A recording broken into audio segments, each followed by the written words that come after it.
En agosto de 1978, en una finca semirural de las afueras de Sídney, se produce una cadena de sucesos que terminará con la muerte de una joven madre y sus dos hijos.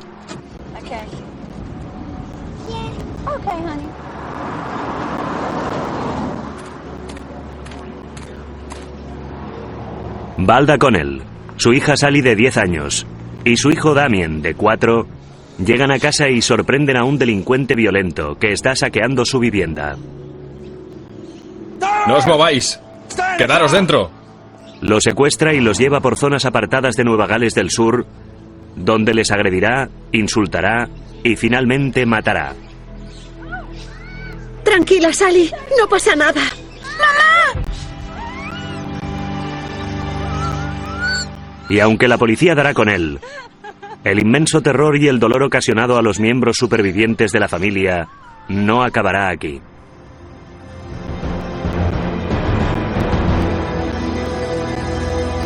John Ernest Cribb, poseído por el demonio.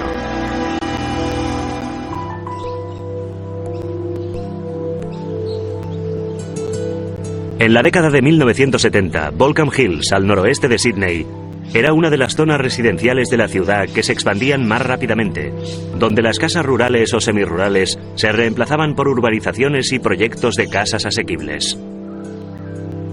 Mientras el paisaje de los alrededores se transformaba de campo a urbanizaciones, la familia Connell, Paul, Valda y sus 6 hijos, vivían en una de las pocas propiedades rurales que quedaban.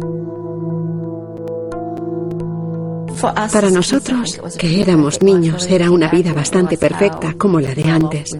Uno se da cuenta del dinero que teníamos y lo afortunados que éramos teniendo 56 hectáreas con vacas, caballos, cabras, patos e incluso un cerdo que ganamos en la feria. Solíamos ir a pescar a la presa y, en fin, la vida era tan segura, tan inocente, supongo, viviendo así. Éramos una especie de familia muy unida. Aunque al principio éramos yo y 4 hermanas, al final llegó otro hermano. Pero sí, seguimos aún muy unidos. Teníamos que disfrutar los unos de los otros y creo que lo hicimos. Supongo que básicamente nuestros padres nos lo inculcaron como una especie de apoyo. La vida para la familia Connell es la de una pequeña ciudad conservadora, a pesar de estar a solo 30 kilómetros del distrito financiero de Sídney. Les gusta estrechar lazos con familias de la zona y a menudo las invitan a ir de excursión a la playa. Los Connell son también una familia religiosa y es algo muy importante en sus vidas. Van a misa cada domingo y rezan juntos el rosario cada noche.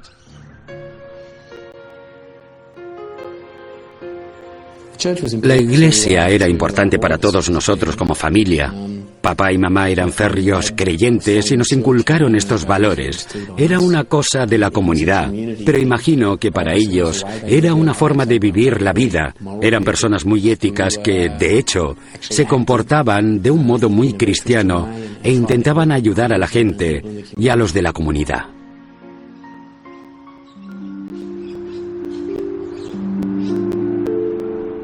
El viernes 11 de agosto de 1978 era un día cualquiera para Valda Connell.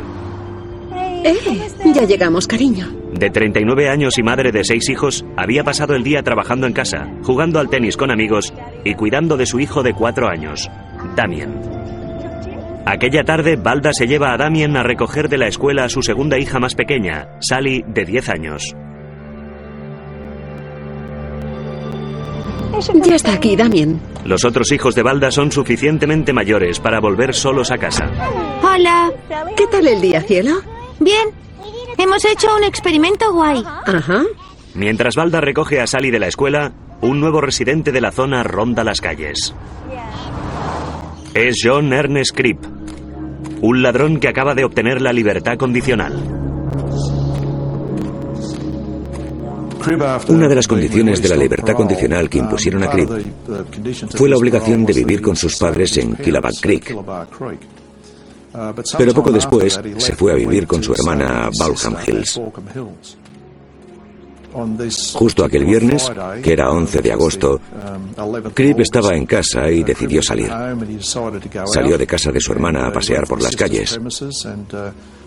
Fue a un hotel de la zona consumió cierta cantidad de alcohol y, algo embriagado, volvió a lo que mejor sabía hacer, que era cometer crímenes.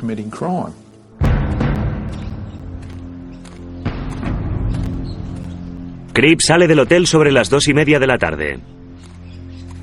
Bajo los pantalones, esconde un cuchillo. Más tarde explicaría a la policía que había comprado el cuchillo poco después de su liberación, alegando que era para protegerse. Cripp está buscando una casa donde robar. Sus 3 primeros intentos no resultan, porque hay vecinos vigilando o perros ladrando.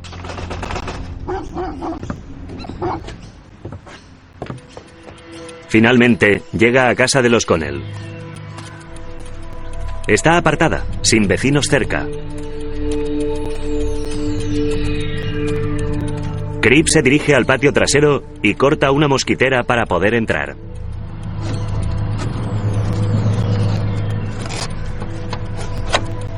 Entonces entró en la casa. Robó gran cantidad de pertenencias, maletas, equipos electrónicos y una pistola de calibre 12. Después de haber estado un rato en la casa, fue a la puerta principal y puso las pertenencias, maletas y resto de objetos cerca de la puerta principal.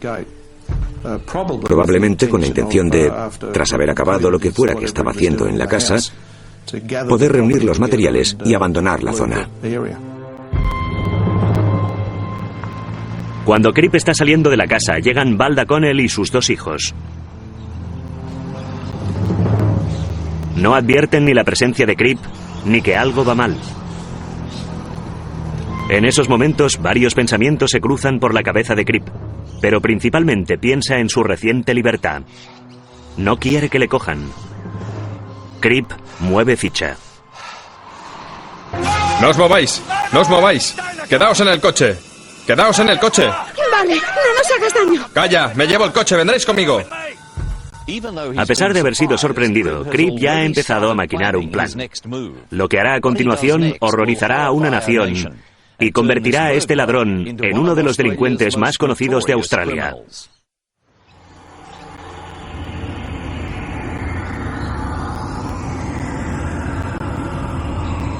Es una tarde de invierno en agosto de 1978 y Valda Connell, de 39 años, llega a su casa en Baulkham Hills, al noroeste de Sydney, con su hija Sally, de 10 años, y su hijo Damien, de 4.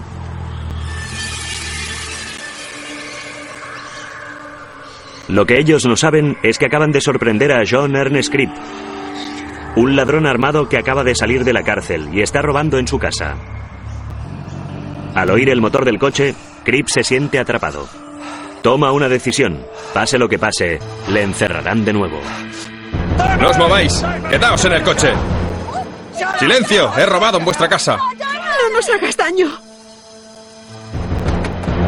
¡No os mováis! ¡A un lado! ¡No os mováis! ¡Quedaos en el coche! ¡No me miréis! ¡Quedaos en el coche! ¡No os mováis! ¡No os mováis! Coge los objetos robados que había dejado en la puerta principal y los mete en el maletero. ¡Quedaos en el coche! ¡Quedaos en el coche de los cojones!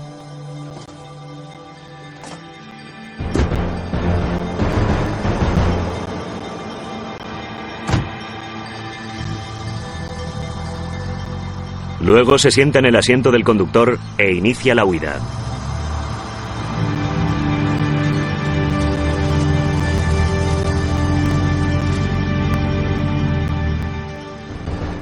Cripp quiere escapar de Baulkham Hills rápido, porque no quiere arriesgarse a que un vecino lo vea en el coche de los Connell. Por eso lleva a Valda y sus atemorizados hijos hacia el norte hasta llegar a Berowra Waters, junto al río Hawkesbury, al norte de Sydney. No escoge esta población por casualidad. Es donde vive la novia de Cripp y se conoce bien la zona.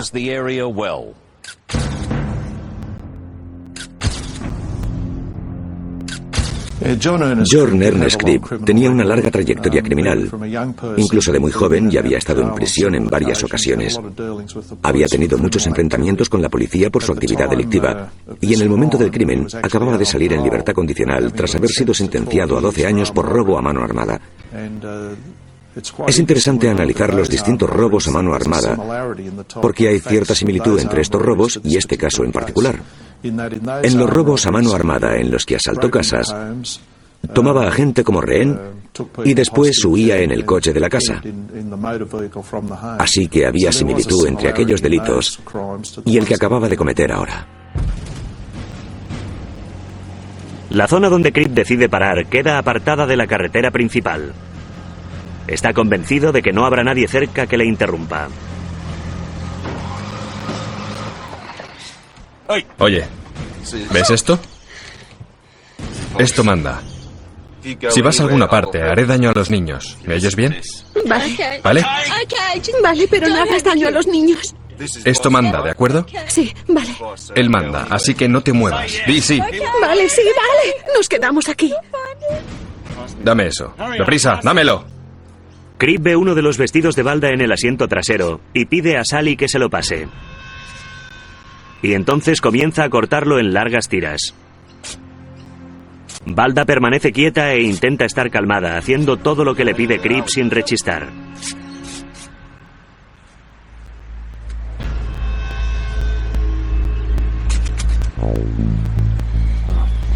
Salid del coche. ¡Salid del coche! Tú te quedas.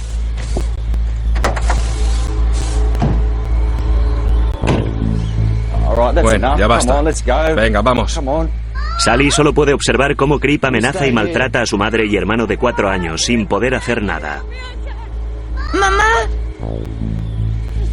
Siéntate. Les ata manos y pies y los amordaza con las tiras de tela que ha cortado. Quédate ahí. Las manos, las manos. No pasa nada, cielo. No me lo pones fácil. Estate quieta.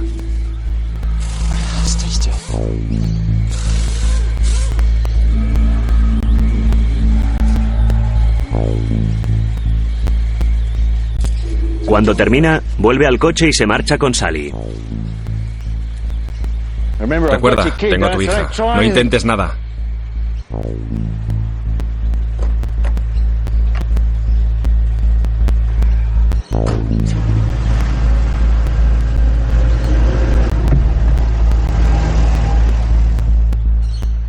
Cribb hace una maniobra muy calculada. Conduce hasta una estación de servicio cercana, en la que obliga a la joven Sally a darle el teléfono de casa. Llama al marido de Balda, Paul, y valiéndose del apodo de Warren, le cuenta que él y Balda tienen una aventura y que ella y los 2 niños han escapado con él.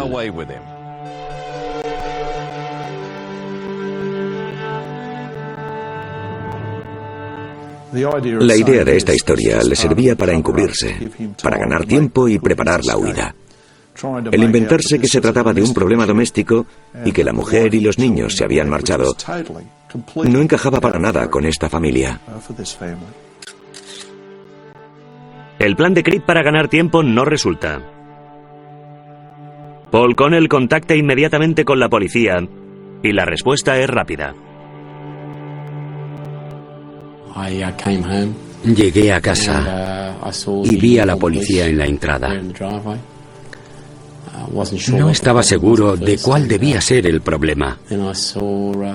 Entonces vi a Linda con un policía. Salí del coche y me contó: alguien se ha llevado a mamá y los niños, a Sally y a Damien. Pero no podía creérmelo. ¿Pero qué dices? ¿Cómo ha ocurrido? Y recuerdo que entré y vi a unas cuantas personas. A esas alturas ya había algunos parientes.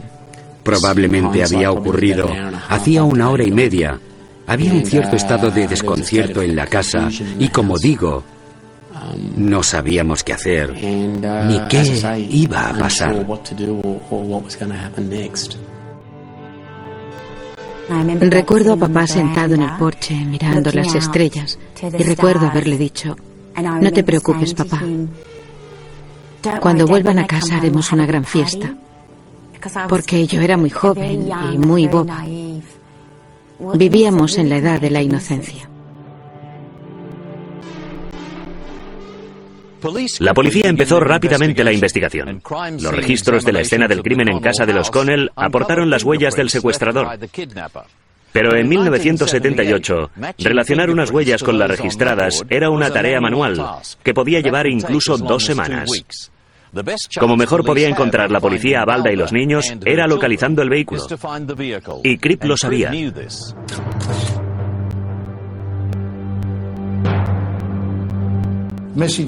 Circularon mensajes por todo el país en busca del vehículo con la descripción de los ocupantes.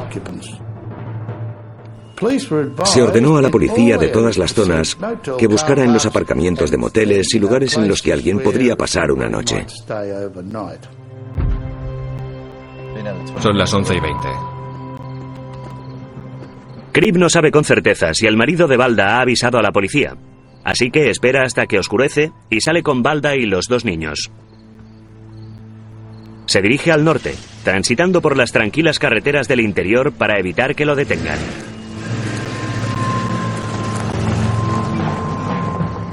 Sin embargo, a menos de 50 kilómetros al norte de Berowra Waters, en un lugar llamado Central Mangrove, el coche se queda sin combustible.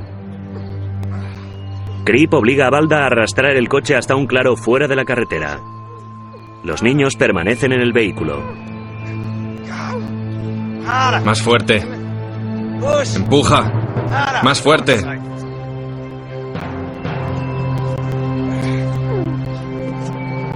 Se gira hacia Balda, que está cansada de empujar, y agarra a la joven madre de 6 niños. ¡Mamá! ¡Déjala! ¡Mamá! ¡Sally! ¡Quédate en el coche! Amenazando las vidas de sus 2 pequeños, domina a la madre de delgada constitución y la lanza al suelo.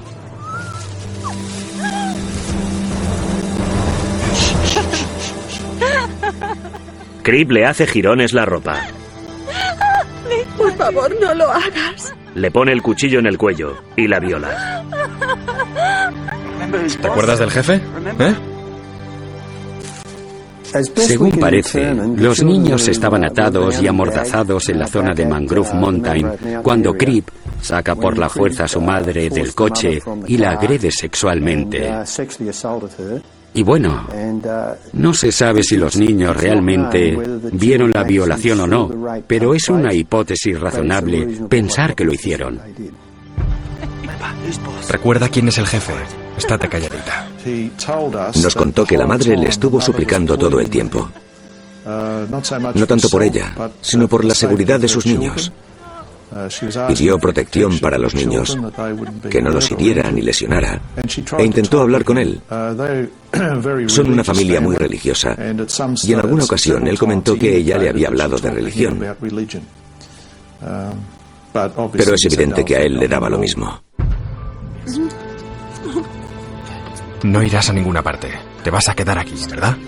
Sí. Después de la agresión, Cripp va a buscar gasolina dejando a las 3 víctimas atadas en el vehículo. Tras haber sido amenazada y violada ante sus hijos, junto al hecho de que la controlaba increíblemente y que tenía antecedentes penales, la madre debía estar en un estado de estrés y ansiedad tan grande que le empujaba a hacer todo lo que él decía. La tenía totalmente bajo control.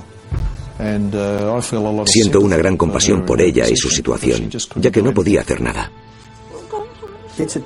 Es un rasgo bastante común entre los delincuentes, más en unos que en otros, pero parecen tener un saber estar con el que, incluso sin palabras, son capaces de amenazar a la gente con su porte, con su pose, por su forma de mirar por la manera como tratan a la gente y son capaces de asustar a la gente hasta el punto que la gente es incapaz de hacer nada para librarse de la situación en la que se encuentran. En el caso de la señora Connell y sus hijos, estuvieron atados la mayor parte del tiempo y no podrían haber hecho nada de nada.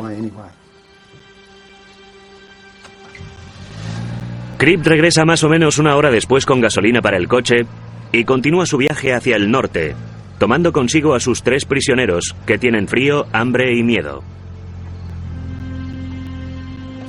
Llegados a este punto, la familia, la madre y los 2 hijos han estado bajo su control, vigilados por él varias horas. Podéis imaginar el miedo y la aprensión que estaría sufriendo la madre. Por favor, ¿nos dejarás ir? Por favor. Incluso después de la terrible experiencia, Valda intenta razonar con Cripp para que les deje irse a ella y a los niños. Solo queremos salir del coche. ¡Cállate! ¡Cállate! Intento pensar. Pues piensa en dejarnos ir. Mira, ¿quieres tener otra ronda? ¡Cállate! Sus súplicas caen en oídos sordos. Cripp sigue conduciendo. Parece conducir lo más lejos posible para evadir a la policía. Pero en realidad sabe exactamente hacia dónde se dirige y qué va a hacer después. Déjales marchar a ellos. Yo puedo quedarme aquí si quieres, por favor. Intento pensar. Cállate. Valda Connell, Sally y el joven Damien desconocen el horror y tormento que les espera. ¡No os mováis! ¡Quedaos en el coche! ¡Quédate el coche! ¡Vete! ¡Cógelo! ¡Quédatelo y no nos hagas daño! ¡No os mováis! Condenado por robo a mano armada, John Ernest Cripp ha secuestrado a una madre y sus 2 hijos pequeños tras un robo frustrado en su casa de Volcam Hills, a las afueras de Sydney. Los lleva hacia el norte por carreteras secundarias para evitar a la policía. Después de haberse quedado sin gasolina cerca de Central Mangrove, obliga a Valda Connell, de 39 años, a arrastrar el coche hasta una zona apartada donde la viola brutalmente, mientras sus hijos permanecen atados y amordazados en el coche.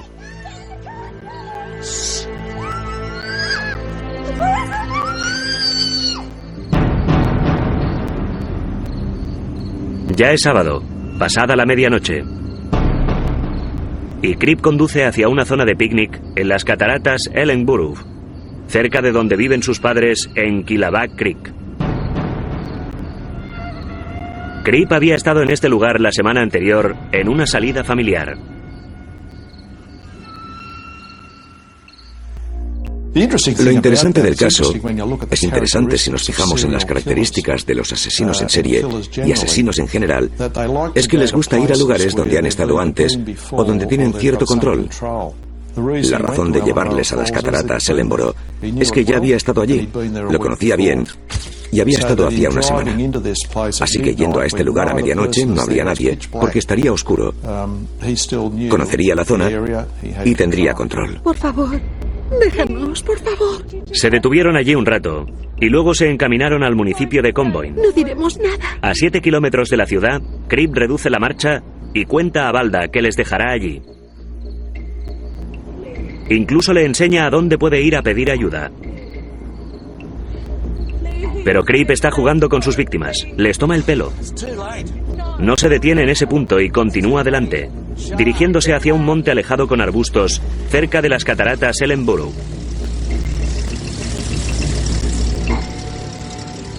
Era un camino de tierra que recordaba, un sendero con arbustos. Debía de ser la 1 de la madrugada, tal vez un poco más tarde, pero sobre la 1. Y decide dejarlos allí.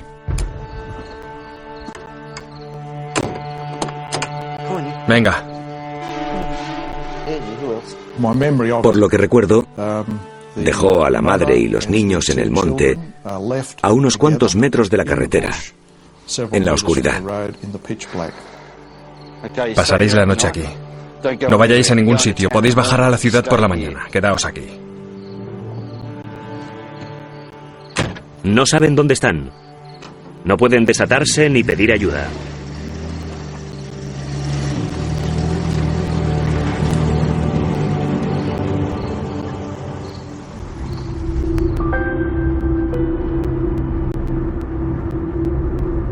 Seguidamente él conduce hacia el sur, en dirección a Newcastle.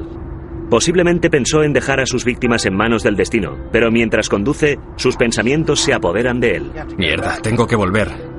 Irán a los tribunales, conocen hasta el último detalle. Se fue. Y parece que su intención era abandonar el lugar y dejarlos con vida, solo atados y amordazados en el monte.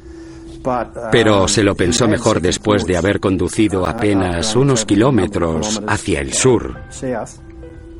Creemos que fue porque había tenido algunas discusiones con la señora Connell en el coche, en las que creía haberse identificado a sí mismo, o incluso más exactamente como John. Aquello lo asustó hasta el punto de que creyó que debía hacer algo al respecto.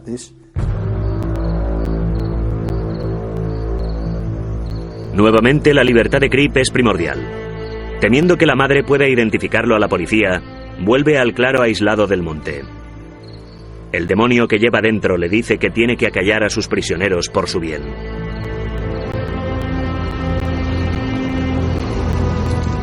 Nadie sabe qué pasó por la mente de Valda al ver las luces. Seguramente esperaba que fuera alguien que viniera a rescatarla. Pero las esperanzas se disiparon cuando apareció una silueta conocida.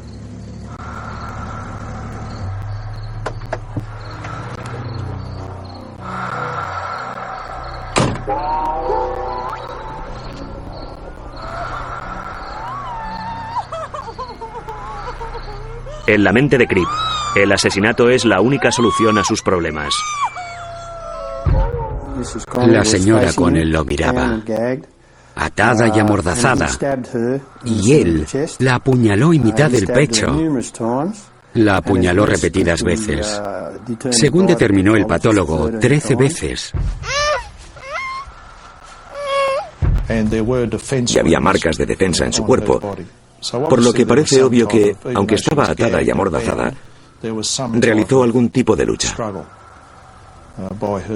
Luego fue hacia el pequeño, el niño de 4 años, y lo apuñaló 2 veces y lo mató. Aún quedaba viva la niña, que era testigo de todo. Había visto cómo había apuñalado a su madre y a su hermano pequeño, y entonces la apuñaló a ella. De memoria diría que fueron 6 veces. Todas las heridas fueron por delante. Así que a todos les vino de frente y pudieron ver lo que les estaba a punto de suceder.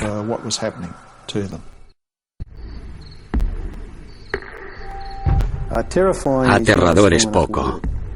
Realmente, no conozco ninguna palabra que pueda describir el horror que pasaría por su mente en el momento en el que la mataba y el tremendo terror que los niños, sus hijos, pasaron al ver lo que ocurría a su madre.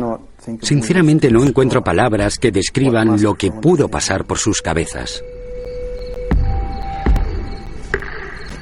John Ernest Cripp ha pasado de ser un ladrón a mano armada a un asesino premeditado y depravado. Cuando Sally finalmente cae muerta, Cripp inspecciona su trabajo mientras los haces de luz se filtran entre los matorrales. Sorprendentemente, su cuerpo está cubierto de tal cantidad de sangre y su nivel de adrenalina es tan elevado que Cripp no se percata de haberse cortado en el dedo ni en la pierna durante el ataque.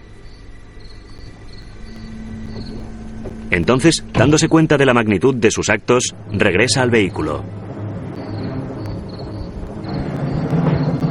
Se sienta en el coche y se fuma con calma un cigarrillo, mientras se plantea qué hacer. Al poco, decide arrancar e ir a casa de sus padres, a poca distancia de allí. Llegó allí a las 2 de la mañana. Fue de puntillas hacia la puerta trasera. Cogió algo de ropa y debió lavarse en algún lugar, aunque la policía no sabe dónde. Después, de camino al coche, fue al cobertizo de sus padres y cogió una pala. Iba a enterrarlos donde los había matado. Pero cuando regresó, el suelo estaba como una piedra y no podía clavar la pala. Así que los llevó a rastras hasta el coche y los metió en el maletero, con la idea de enterrarlos en una playa cerca de Newcastle.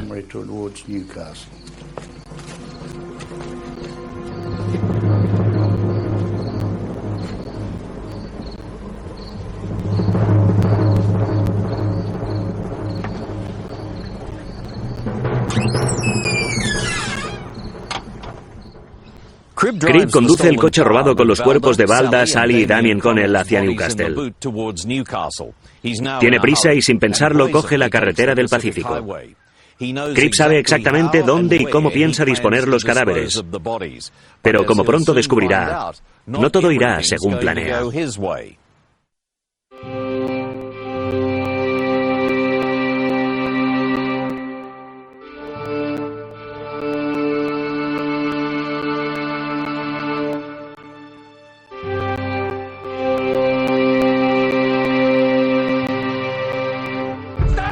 Tras secuestrar y asesinar a Valda Connell de 39 años y a sus dos hijos Sally de 10 años y Damien de 4, John Cribb transporta sus cuerpos en el coche robado de la familia y llega a Caves Beach, junto al sur de Newcastle, hacia el amanecer. Pensando que esta solo empieza a cavar lo que, según más tarde, afirmó la policía era una tumba perfecta.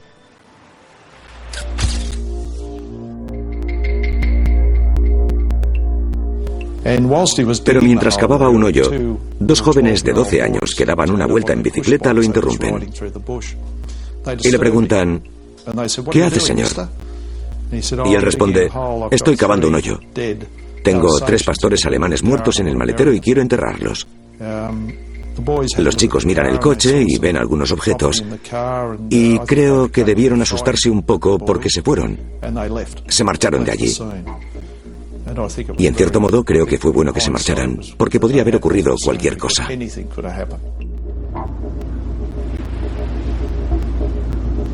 La interrupción pone nervioso a Cribb, que decide coger la pala e ir un poco más lejos.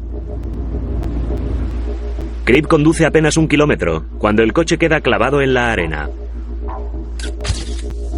Se ayuda con palos y todo lo que encuentra alrededor, pero no logra sacar el coche.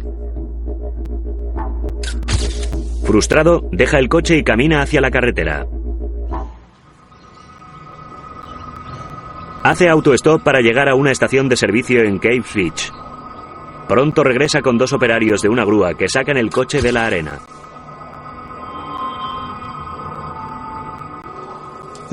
El conductor de la grúa observa que tiene un corte en el dedo y evidentemente se ha cortado mientras asesinaba a sus víctimas. También tenía una herida en la pierna. El conductor de la grúa le dice, debería ir a que se lo miren.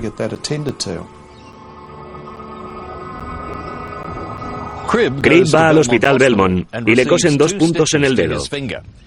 Abandona su plan de enterrar los cuerpos y se dirige hacia el Hotel Mawson en Caves Beach, donde pasa el resto de la mañana y la mayor parte de la tarde bebiendo cerveza y hablando con 2 vecinos.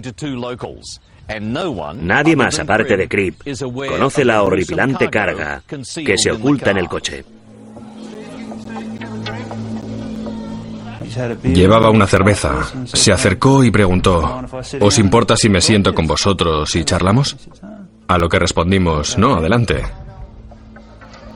En cierto modo, nos lo mirábamos porque tenía la ropa manchada de sangre,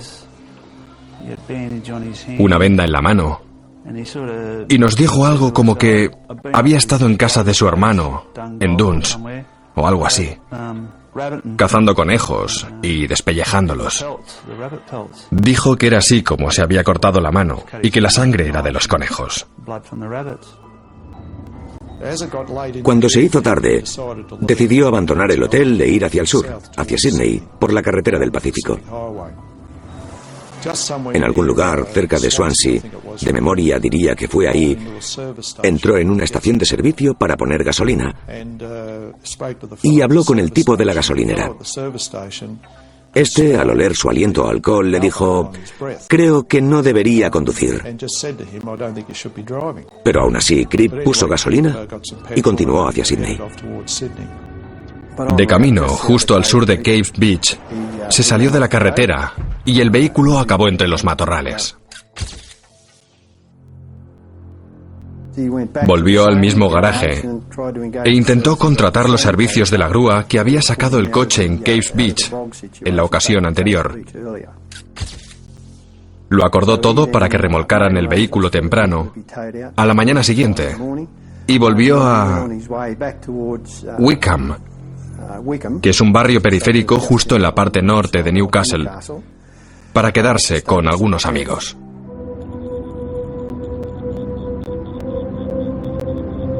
Poco después de las 7 de la mañana del domingo, hallan el coche de Valda Connell en un terraplén de la carretera del Pacífico, al sur de Cave Ridge.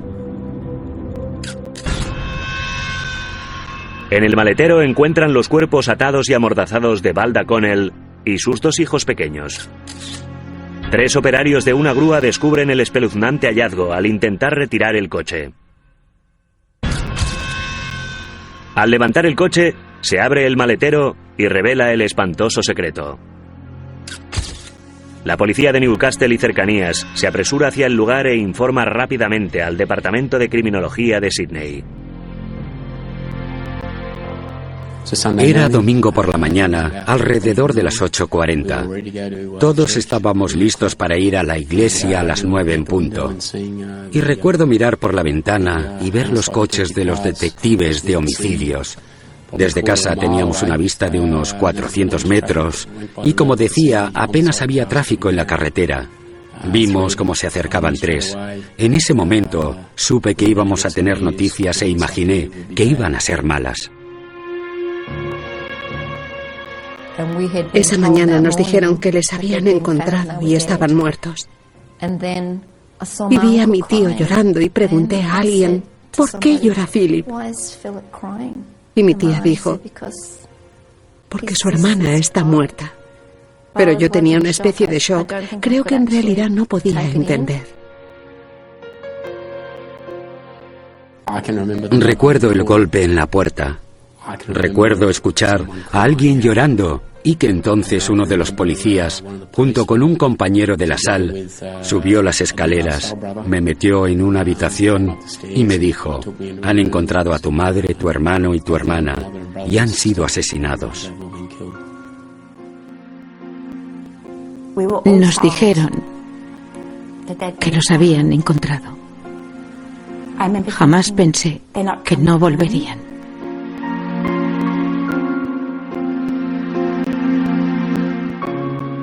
Fue una madre que siempre estuvo ahí, para todos, para los 6. Era muy femenina, muy dulce. Incluso con 6 hijos nunca habría salido de casa sin pintarse los labios ni despeinada. Era una mujer muy femenina. Sally era una niña muy guapa y muy adorable. Siempre se reía. Para algunas cosas era una niña, pero para otras empezaba a ser una auténtica señorita. Fue genial tener un hermano. Hubo mucho alboroto cuando nació. Era un niño muy especial para mí, seguramente porque era mi único hermano. Lo recuerdo muy bien. El mundo se derrumbó. Nos habían arrebatado nuestro mundo, porque nada volvió a funcionar en casa. Cribb secuestró y violó a la señora Connell, ató a los 3 y metódicamente los apuñaló hasta matarlos.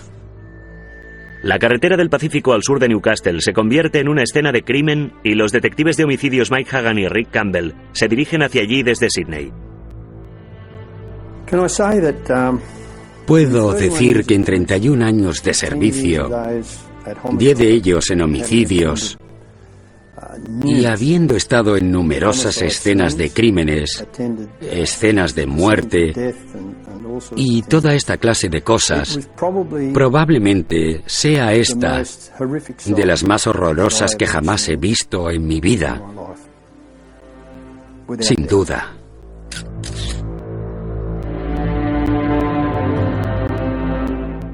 Finalmente transportan los cuerpos al depósito de cadáveres, mientras que el Holden Kingswood se traslada a la comisaría de policía de Newcastle para hacer un examen exhaustivo.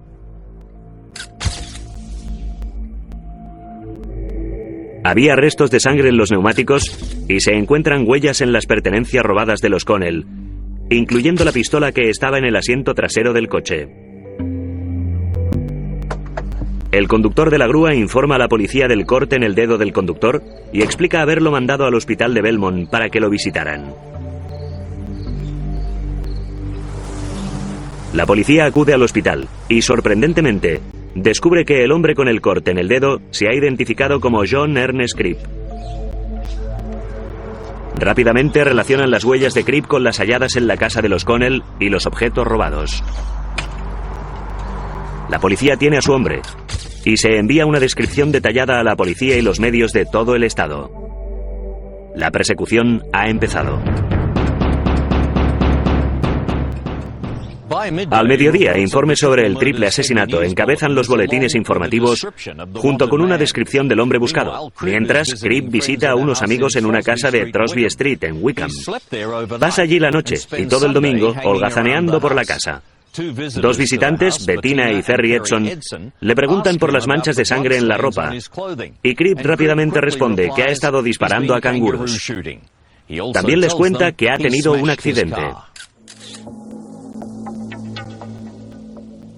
Antes de salir de casa, escuché por la radio el anuncio de que la policía estaba buscando a un australiano peligroso. Se decía la edad y también se daba una descripción de lo que llevaba puesto. Vaqueros y una camiseta de algodón. Y en particular mencionaron que llevaba anillos y un brazalete de plata. Lo estuve observando y me fijé en las joyas. Y lo miraba y le hice algunas preguntas sobre dónde había estado. Y respondió que cazando canguros. Quería irse, coger el coche, porque había algo en el coche que la policía no debía encontrar. Y las sospechas se fueron sumando y empecé a pensar que definitivamente era el tipo que estaban buscando. Y llamaron, pero mientras Cribb ya se había ido de la casa de sus amigos a otra en Union Street, en el mismo barrio, llamó a la puerta y consiguió entrar tras contar que había tenido un accidente y que necesitaba un teléfono. Entró de inmediato. Dentro de la casa había una anciana y su hija. No llevaba mucho tiempo ahí cuando dos chicos vecinos entraron y se llevaron a la hija de la casa. Pero Cribb entonces agarró a la anciana y la arrastró hacia el lavadero de la casa. En aquellos instantes, los coches de policía empezaron a cubrir la parte delantera.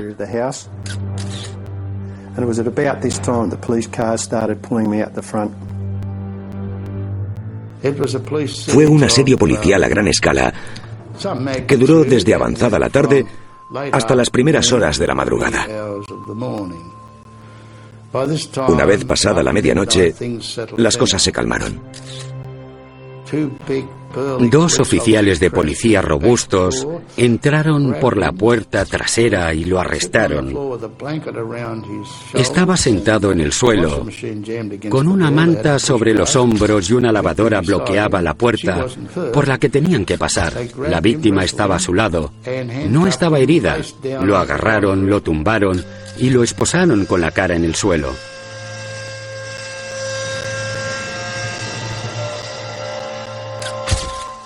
Cuando la policía entró en la casa, Cribb intentó apuñalarse a sí mismo en el pecho.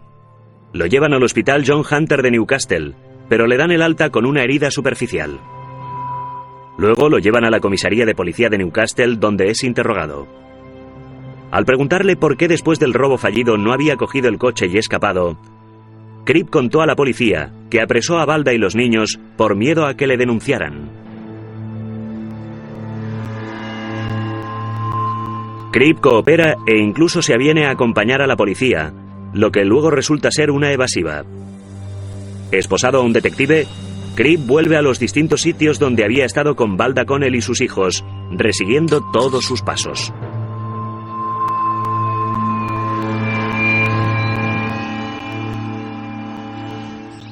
Se imputan a Cribb 3 cargos por asesinato y 1 por violación, y el juez determina una audiencia sobre la apertura del juicio para noviembre de 1978. Con la confesión de Cribb, la montaña de pruebas forenses y los testigos, la acusación del caso parece estar demostrada. Pero no todo acontece como se espera, y el terror de Cribb no termina aquí.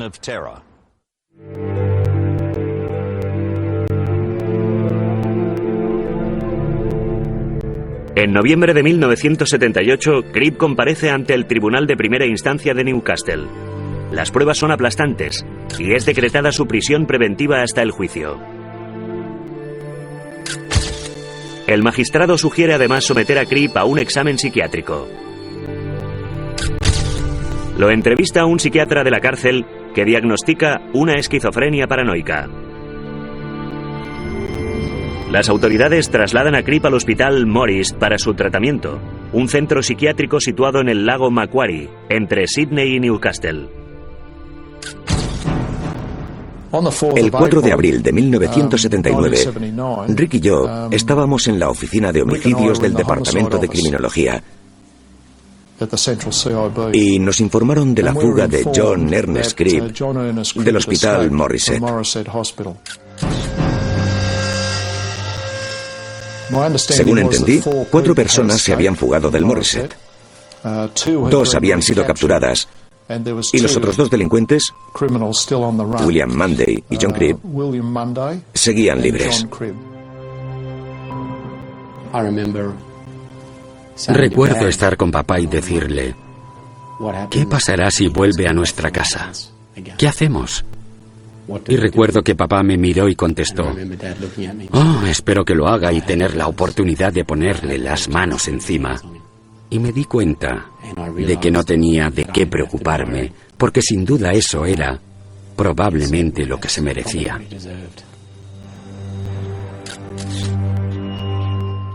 En 2 semanas, Cribb y Munday cometieron más de 30 delitos, incluyendo asaltos y robos en Newcastle y Sydney. Aparecían prácticamente a diario en los periódicos y en los noticiarios de la radio y la televisión. Antes de su arresto, secuestraron a 2 colegialas, que mantuvieron prisioneras y violaron repetidamente durante 35 horas. Cribb es llamado a juicio para declarar el 22 de mayo de 1979. El peso de las pruebas es tan abrumador que Cribb se declara culpable sin más. No obstante, el abogado defensor de Cribb alega su estado mental y cuestiona al tribunal: ¿estaba Cribb en su sano juicio cuando mató a Balda, Sally y Damien? Tras escuchar las declaraciones de los expertos, el juez Roden desestima el estado mental de Cribb como fundamento de la defensa. Por los asesinatos de Balda Connell, de 39 años, Sally, de 10, y Damien, de 4, el juez Roden condena a John Ernest Cribb a 3 cadenas perpetuas.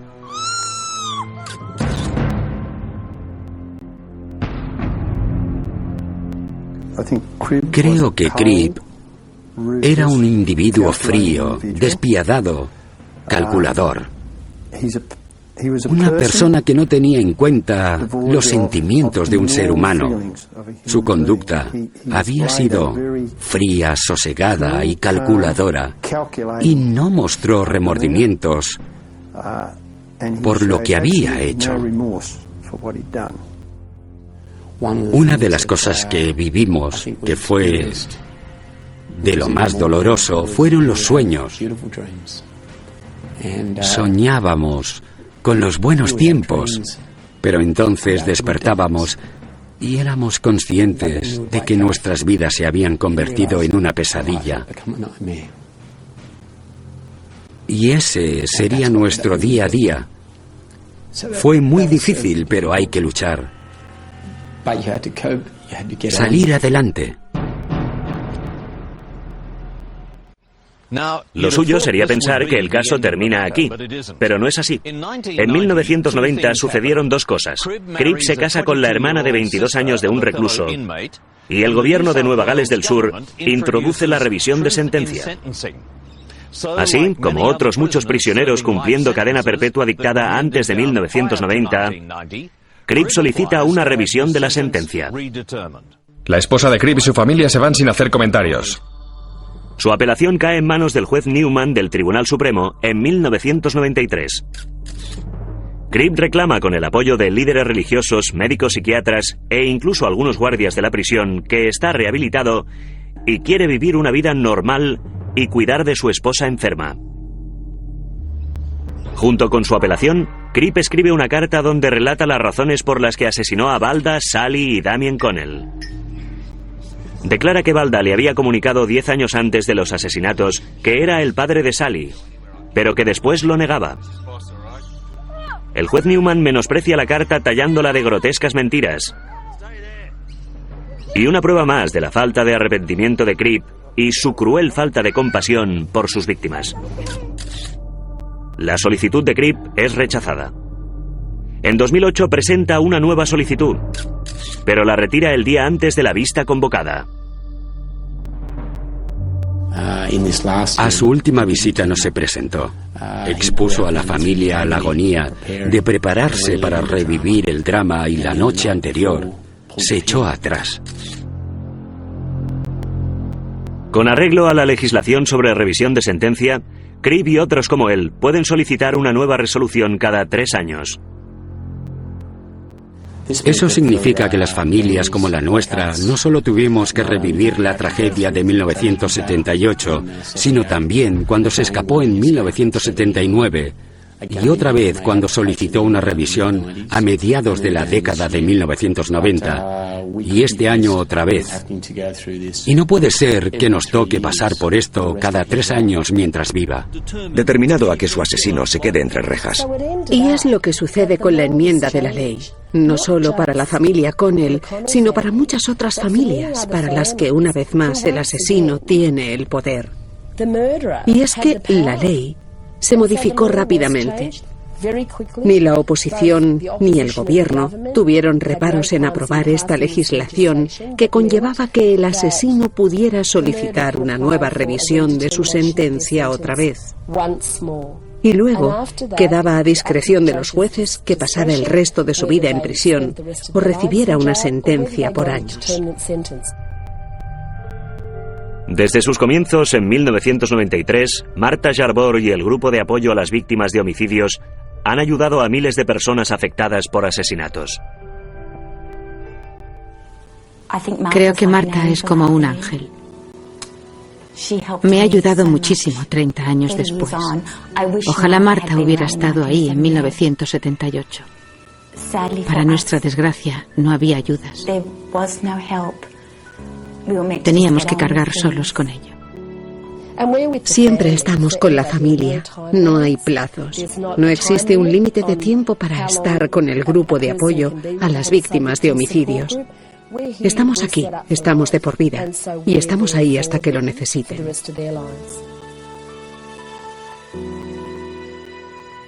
Una de las cosas más duras para mí a lo largo de este proceso fue ver el dolor y la pena que causó a mi padre. A veces la gente me pregunta, ¿cómo sobrevives un día tan horrible? Y claro que ha habido días y noches en los que he llorado y llorado. Y por doloroso que sea, perder a una madre y a un hermano y a una hermana, creo que perder a tu mujer y a 2 hijos es 10 veces peor. Mucho peor. En muchas ocasiones, mi padre ha sido mi modelo a seguir. He visto cómo él nos ha mantenido unidos, ha luchado y salido adelante.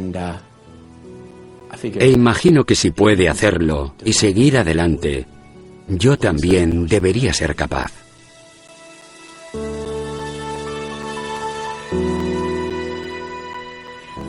Para todos los que hacen buenas obras y la gente que cree en la rehabilitación, para cualquiera que lo esté viendo, son gente con responsabilidad en los tribunales, que no debe olvidar jamás la magnitud de este crimen. Y estoy aquí por lo que sufrió mi madre y por lo que todos nosotros pasamos y por la lucha y por lo que sufrió mi padre y tanta gente que quedó afectada ese día. ¡Mamá! ¡Déjala! Un asesinato es algo que mata a las víctimas en ese momento, pero que vive en las familias de las víctimas para siempre. No es algo que desaparezca y no solo pierdes a tus seres queridos, como sucede quizás en un trágico accidente, sino que siempre hay algo que lo recuerda.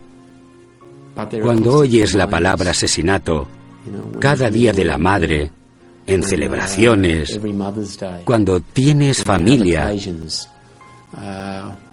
como cuando nacieron mis 2 hijos.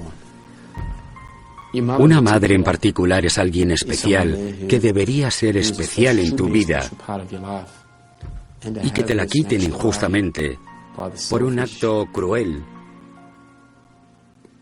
de alguien como John Creed es un dolor que te acompaña siempre.